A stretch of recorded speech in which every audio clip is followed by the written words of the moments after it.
Well, thanks so much for joining us on this special show on the DLF Indian Premier League. I know it's called IPL's 5-star moments, even though there are only 4 teams left that could possibly win this tournament after 6 weeks of fantastic cricket that we have all thoroughly enjoyed. With us, a very, very special panel to look back at the very best of the DLF IPL, including the top 5s that we've put together for you, the top 5 performers, the top 5 catchers, and many, many more top 5s. But before we get to all of that, an introduction to our very, very special guest here, Milind Rege, who's a hardcore Mumbai man, a former Mumbai captain and now a selector, will be watching the matches in Mumbai without his beloved Mumbai being over there. Milind, thanks so much for joining us on the show. Another hardcore Mumbai wala, but more a hardcore rugby wala, or perhaps a film wala, just coming off the success of the really well-received Shoya. Rahul Bose, thanks so much for joining us. Now, of course, in training 5 hours a day preparing for the rugby season, but he watches a lot of the cricket as well. And then there's Ajay Jadeja, you know, the cricketer who used to be with NDTV, but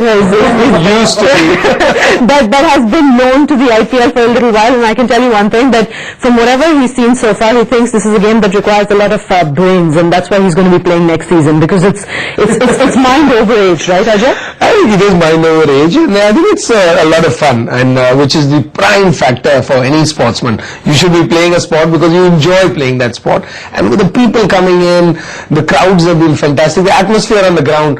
I mean, I don't think you need anything more to motivate any sportsman when you have full houses, and maybe and you're younger than 38. I'm Shane Warne and Glenn McGrath. I'm younger than that, but I'm not too sure, if any of these franchises would want me, but I'll put my hand up and say I'm ready. Actually, I'm surprised how nobody has picked him, being an outstanding skipper. Because then they couldn't afford me. They had a cap. You're doing well with NDTV. No, we just have this hands-off policy with Ajay. But Rahul, I want to ask you, you were with us for a couple of shows before the IPL as well, and Ajay is of course pretty honest enough to say that he had his doubts. You didn't actually have any, but there were quite a few people like Ajay, some stronger-minded people. We had Ram Guha once on our show, I'm sure Ajay will remember, and he said, for me, Test cricket is going to be Scotch, and 2020 cricket is going to be some form of hooch, or whatever other lingo you might refer to it as, but that was the feeling. There was Sherry, who's with NDTV as well, who used to say not so long ago, this is complete underwear cricket, this is nonsense. Yeah, I think that the most telling factor in 20, and I don't know if you guys will agree with me or not, is that there actually is a rhythm to a 2020 game. There is, like from overs 10 to 13, there's a little bit of a lull. There's the slightest bit of a lull. Generally, you see what's going to happen when you watch one-day cricket. You think 2 overs is a lull. Actually, you become to sort of, it's like a mini. Basically, you can plan your loop break around that part, right? Well, what I'm trying to say is that it actually has delivered a little more. Look, it is Coca-Cola. We know that. It's not Scotch. We know that. But it's not hooch. But when I was commenting on the impending success of the IPL, I said socially, culturally in this country it's going to be huge, and I also believe, and I will continue to say this, the money it generates from this sport is going to help this sport down to the grassroots. We just have to wait and watch. It has to happen, because the money, it's too transparent now. The money has to go, and it's going to benefit kids everywhere, I'm sure. Milind, were you always convinced that this would work? Let me say this today, that frankly I belong to the old school. And when people said that Test cricket is the ultimate, I agree with it, because it's a matter of playing, the game is different. But we must also agree that today's cricket is changed. There is a change in everything. If Test cricket, one-day cricket could be successful, why not this? And I completely agree that this is the theme of today's cricket. People are going to watch it internationally. It's so big that in India probably, it's not going to die ever. And I can say that very, very proudly, that whoever has done this has done a great job. What's the images that stick in your mind? Ajay, it all started off with obviously Ishant Sharma and Ricky Ponting, which really became like the shot of the tournament, to see them together. But so many other things, like we said, not just the players enjoying themselves, players from different countries coming together. So do you believe sledging is truly over in world cricket now? Everybody knows everybody. I think shared a dressing room. I think it'll only get better, because now you know more about the other person. So you don't have to use those words that can't be used in public life, but you probably know the secrets about. I mean, Ishant Sharma know exactly what to say to Ricky Ponting, what hurts him more. So I want to interrupt on that note. Rahul, one hears that in the Kolkata team in particular, a lot of the Indian players said that they've that they've seen a new side of Ricky Ponting, and he's actually one of the more disliked Australians, being the captain. But one hears that a lot of the players actually have a newfound admiration for him because the way he interacted with the youngsters and all of that. Some of which is visible on the on the screen to us viewers, and some of which isn't. That only happens in the dressing room. Look, if he was truly an unpleasant person, he wouldn't have been a popular captain in Australia. Forget about even in his county side, in his state side. So everybody has two sides, and we only see as an opposition, we always tend to focus on the negatives, just like the Aussie press focuses on our negatives, or the English press, you know how it is. So when you actually get down to playing cricket with the stalwarts of sport, in any sport, the kind of the wealth of information and generosity that Tiger Woods or Sachin Tendulkar or Mark Spitz when he was a swimmer would have to give to anyone from any country, I'm sure it's always happened unofficially, at parties and stuff like that in the past. Now it's just become institutionalized. Right. Manoj, has this been one of the biggest USPs of the IPL, or is this just a more romanticized path that the media has played up? I mean, people, haven't tuned in match after match for 50 games just to see, Ishant and Ponting, ruffle each other's hair. They've watched because of the quality of cricket. Yes, of course. Ajay and I played so much cricket. The dressing room is always a great place for everybody to be in. Nobody fights with each other. You're a part of the team. You enjoy yourself.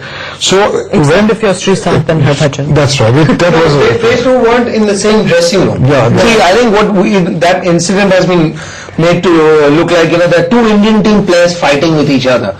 That's not the case. If they were both in the same dressing room, yes, it was a worrying thought. But on that game, they weren't in the same dressing room. They were fighting against each other. And in fact, Mr. Modi said that's good. It means that people are very competitive about the tournament. It is part of the sport. I mean, no matter if you're a sportsman, why do you expect Ricky Ponting to come for Calcutta and be fighting for Kolkata? Because he's a sportsman. The team that he is part of on that day, he'll fight for that team. Sorry to have interrupted. I can tell you that Harbhajan Singh was being portrayed as a different way. That how can two players from the same team be fighting? What you got to remember, they're not part of that same team when they fought. So it's not as bad as the media has made it look. It is. I'm not trying to justify that act of Harbhajan Singh or Srishant, but as a sportsman, the best thing about a sportsman is the team that you are representing on that day. You got to be playing for that team, and you got to be fighting for that. And that happens. And make it seem believable to the fans who are watching as well. But I'm as committed for Australia or India as I am for Kolkata. But you take the other point of view. Ricky Ponting went back and said something about Harbhajan. Now that's not fair, you see. He should have said whatever he said in India. He was dying to say it. He was dying to say it. And he had to say it in the comfort of his own environment. I come back to the issue that a dressing room is the place where everybody gives their heart and soul to each other. Once you're an opponent, then you're at each other's throat. Right. In any sport. More discussion about which way the tournament is going, but Ajay, I want to know your prediction for the semi-finals. I mean, a quick rating of the 4 teams and who we should be putting our money on. See, predicting on cricket is very difficult first. 2020 cricket, I mean, I'll give you my 1, 2, 3 and 4s, but I'm just trying to say that anybody can beat anybody on that day in 2020 cricket. I think there are 4 teams there. The best unit, if you see, I mean, a team looks like Mohali. The most dangerous side, the side that I would not like to play against is Delhi, because that's a team that you don't want to take a chance with. They may not be the best unit, but they can knock off anybody on that day. Now we are in that stage, it's all about one game. Our friend Dhoni from Chennai has been riding his luck all the way into the semi-finals. The way his stars are going, maybe he would go all the way. Then you got the Shane Warne, the great man who's played poker throughout this tournament, the way I look at it, because he's going to be... And he's going to go play a professional poker tournament in Las Vegas. He's going to be hosting a show. If you look at the way he's run his whole side, he's played poker with the opposition even before the start of the game. Even if he's, if he was going to play with Saurav Ganguly the next time, he's set him up there. And in the last game, he set up everybody else. He's taken all his players out of this game, made it look like, okay, if we don't win this one, it's fine because I have a plan. So you don't know what he's coming up with. Right. And this is his last hand. And I think he might just go down to Delhi in this last hand, because he's trying to play poker with Virendra Sehwag, who keeps it very simple. He doesn't care what you have in your hand. He's just going to play his hand. So I think if I had to put my money, I'd put my money on Delhi. On Delhi winning it? Yes. I mean, although I say Mohali is the best unit here, but I put my money on Delhi. Okay, Rahul, your pick? Mohali for momentum. Me too. You just like Preeti Zinta, you Bollywood types, just stick with your own fraternity. That's the problem. You know what I like about you is you always respect my intelligence. Milind, for you? I'll go for Mohali. It's the best team in this tournament, but you never know if luck Too much runs dependence dry. on Sean Marsh. No, look at the batting lineup. There are 6 of them. I don't know whether they're going to play Mahela in the next game or this Palmer's back guy. Just, they've got to pick 4 only. I think it's the best unit. Fielding-wise, it's very good. 5 or 6 top-class hitters, but you never know. With Delhi, like Ajay says, those 2 guys who open the innings are the most dangerous people going. By far the most successful as well. But on that note, we'll take a short little break. When we come back, we'll also talk about who we think have been the top 5 players of the tournament till the semi-final stage.